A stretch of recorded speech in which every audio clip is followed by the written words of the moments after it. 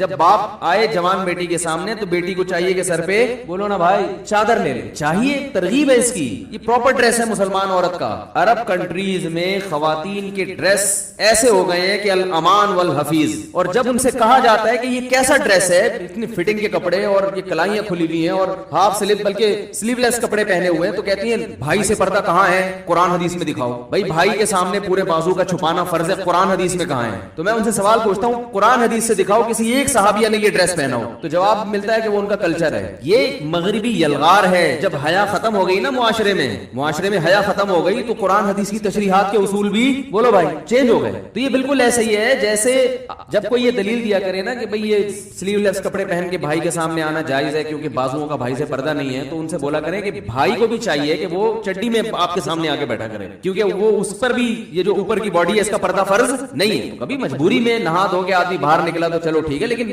Normally کوئی مرد ایسا نہیں کرتا. ابھی الگ بات ہے مرد پراپر ڈریس پہن رہا ہے اور اس کے لیے اس کو قرآن و حدیث سے دلیل نہیں چاہیے. عورت آدھے کپڑے پہن رہی ہے اور دلیل میں قرآن و سنت کا حوالہ پیش کر رہی ہے, اس کا مطلب ہے کہ یہ قرآن و سنت نہیں ہے, اپنی خواہشات ہے جس پر, اور حیا بے حیائی ہے, بے شرمی ہے, جس پر لیبل کس کا لگایا جا رہا ہے, قرآن و سنت کا. اس کی میں ایک مثال دیتا ہوں, اس سے بات سمجھ میں آئے گی. بعض خواتین یہ دلیل دیتی ہیں کہ عورت کے لیے بال کٹوانا جائز ہے. دلیل حدیث, رسول اللہ صلی اللہ علیہ وسلم کا جب انتقال ہوا تو امہات المومنین نے اپنے بال چھوٹے کرا لی آپ صلی اللہ علیہ وسلم کی وفات کے بعد. تو جب امہات المومنین کے لیے بال چھوٹے کرانا جائز ہے اور کسی نے اس پر انکار نہیں کیا, تو آج خواتین بال چھوٹے کیوں نہیں کرا سکتی؟ دلیل سمجھ میں آئی ہے بھائی؟ آ رہی ہے سمجھ میں دلیل؟ یہ دلیل غلط ہے. آج خواتین جو بال چھوٹے کرواتی ہیں زینت پیدا کرنے کے لیے, شو مارنے کے لیے. امہات المومنین نے شو ختم کرنے کے لیے بال چھوٹے کروائے ہیں, زینت کو ختم کرنے کے لیے, کہ جس کے سامنے بن سمرا کرتی تھی محمد صلی اللہ علیہ وسلم, جب ان کا انتقال ہو گیا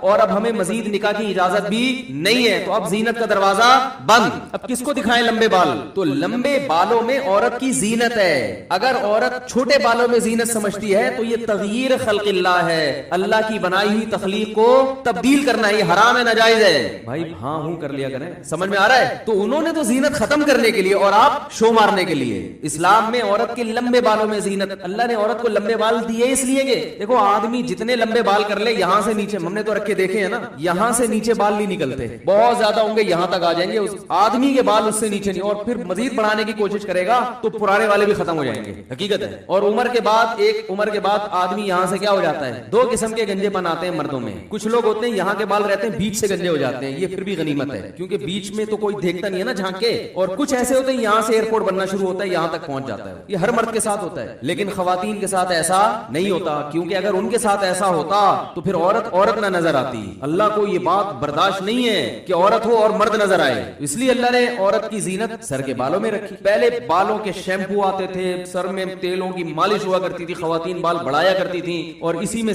ہمیشہ مسلم معاشرے میں ایسا ہی ہوتا رہا ہے. اب گوروں میں, انگریزوں میں یہ پھر اس وقت کوئی دلیل نہیں دیتی تھی خاتون کے امہات المومنین نے بال کٹوا لیے تھے. وہ بھائی نبی کی موجودگی میں کبھی بھی نہیں کٹوائے, وفات کے بعد کٹوائے. اس وقت کوئی خاتون یہ دلیل نہیں دیتی تھی کہ حدیث بخاری کی حدیث ہے اور مسلم کی حدیث ہے, حدیث نمبر یہ, صفحہ نمبر یہ, حدیث کا حوالہ نمبر مریے اور یہ جو ہے نا علماء کے پاس تو کوئی دلیل نہیں ہے, ادھر تو امہات المومنین سے بال کاٹنا ثابت ہے. اس وقت کچھ نہیں, کیونکہ اس وقت زینت سمجھی جاتی تھی. جب انگریز برِ صغیر میں آیا, حضرت حکیم الامہ مولانا اشرف علی تھانوی رحمہ اللہ نے لکھا ہے کہ ہماری عورتیں ان کی عورتوں کو دیکھ کر ان سے متاثر ہونے لگی ہیں, اور اس کے اثرات آئے. وہی پرکٹی کس ٹائپ کی عورتیں ہوتی ہیں نا, بال کٹی, وہی پینٹیں, وہی شرٹیں, وہی سارا کلچر ہمارے یہاں آ گیا. اب اس پہ لیبل کیا لگا لیا, قرآن حدیث میں ناجائز کہاں ہے, ناجائز کہاں لکھا ہوا. عرب کے اکثر عربوں کا کلچر تباہ ہو گیا, حیا ختم ہو گئی. تو بچپن میں اپنی بچیوں کو سکھایا کریں کہ باپ جب گھر میں آئے, جوان بیٹی سر پہ بولو بھائی چادر لے, بھائی جب آئے تو جوان بہن کو چاہیے کہ سر پہ دوپٹہ لے. زیادہ سختی نہ کریں, حلال و حرام کا مسئلہ نہیں ہے, لیکن کم از کم جو بے حیائی ہمارے معاشرے میں پھیل رہی ہے, جو ماڈرنزم پھیل رہا ہے جس قسم کا, جس سے حیا ختم ہوتی جا رہی ہے, اس کے خلاف کچھ تو انسان جہاد کرے نا, کچھ تو رکاوٹ ڈالے اس میں.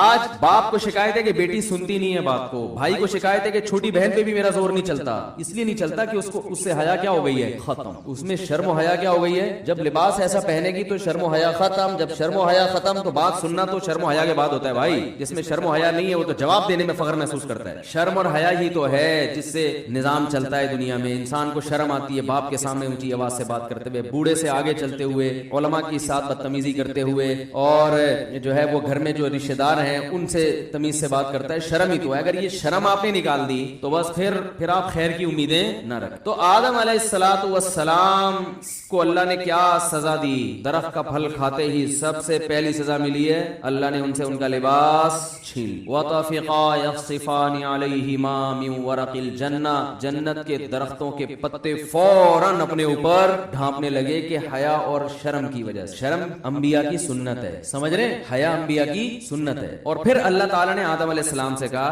وَطَفِقَا يَخْصِفَانِ عَلَيْهِمَا مِنْ وَرَقِ الْجَنَّةِ وَنَادَاهُمَا رَبُّهُمَا أَلَمْ أَنْهَكُمَا عَنْ تِلْكُمَا الشَّجَرَةِ وَأَقُلْ لَكُمَا إِنَّ الشَّيْطَانَ لَكُمَا عَدُوٌّ مُبِينٌ. اے آدم کیا میں نے تم دونوں سے پہلے نہیں کہا تھا کہ اس درخت کے قریب مت جانا, اور میں نے پہلے بتا دیا تھا کہ شیطان تم دونوں کا کھلا ہوا دشمن ہے, وہ تمہیں ورغلانے کی کوشش کرے گا. اب دیکھو شیطان کا ورغلانے کا اسٹائل بھی سمجھ میں آ گیا یہاں کہ شیطان ورغلاتا کیسے. لوگ یہ سمجھتے ہیں کہ شیطان گناہ کی خواہش دل میں ڈالتا ہے, یہ غلط ہے. گناہ کی خواہش یہ ویسے ہی دل میں ہوتی ہے. لوگ کہتے ہیں نا رمضان میں شیطان بند ہو جاتا ہے تو گناہ کیوں ہوتا ہے, تو گناہ کی جو خواہش ہے نا یہ شیطان, بڑی پیاری بات کی ہے علماء نے کہ شیطان کو اللہ نے حکم دیا تھا آدم علیہ السلام کو سجدہ کرو, شیطان نے نہیں کیا, تو شیطان کو کس شیطان نے ورغلایا تھا, کیا ہو گیا بھائی, شیطان کو کسی شیطان نے بولا تھا کہ سجدہ نہیں کرو, یہ مٹی سے بنا اور تمہاری ویلیو گر جائے گی, تم آگ سے بنے ہوئے, تم مٹی کو سجدہ کرو گے تو تمہاری ویلیو ختم ہو جائے گی. یہ پٹیاں کس نے بنائی تھی, کوئی اور شیطان تھوڑی تھا. شیطان کی اپنے ذات میں حسد اور جیلسی. تو انسان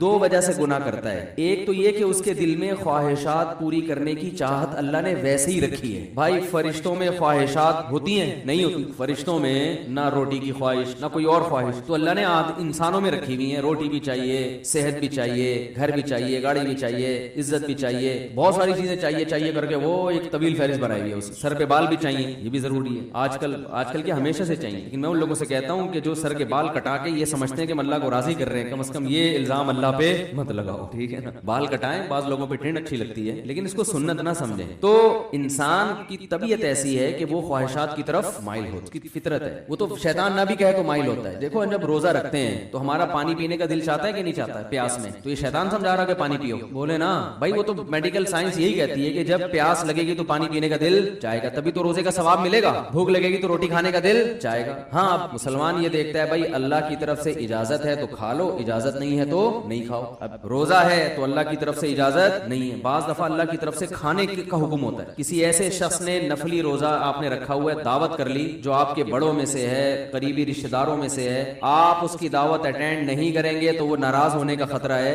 تو پھر شریعت کا حکم کیا ہے, یہاں روزہ توڑ دو, روزہ توڑ کے اس کی دعوت کھا لو. پھر فقہا کا اختلاف ہے, بعض کہتے ہیں کہ بعد میں قضا کرے, بعض کہتے ہیں نہیں کرے. امام حنیفہ کے نزدیک بعد میں قضا کرنا ضروری ہے. تو یہاں کھانا کیا بن گیا, حالانکہ اس وقت دل چاہ رہا ہوتا ہے کہ نہیں کھائے, کیونکہ اتنی مشکل سے دوپہر تک کا روزہ آپ نے برداشت کر لیا, صبح کی چائے چھوڑ دی, گٹکا بھی نہیں کھایا, صبح پان بھی نہیں کھایا, اتنی قربانیاں دے کے 12-1 بجے تک آپ پہنچے اور دعوت آ گئی, اور ایسی کی دعوت آئی جو آپ کے چچا لگتے ہیں رشتے میں اور بڑے قریبی ہیں. اب وہ ناراض ہو جائیں گے کہ یار آج ہی روزہ رکھنا تھا, میرے بچے کا ولیمہ ہے, آج ہی روزہ رکھنا تھا. تو بہتر کیا ہے کہ آپ روزہ, حالانکہ یہاں دل چاہ رہا ہوتا کہ نہیں توڑو, کیونکہ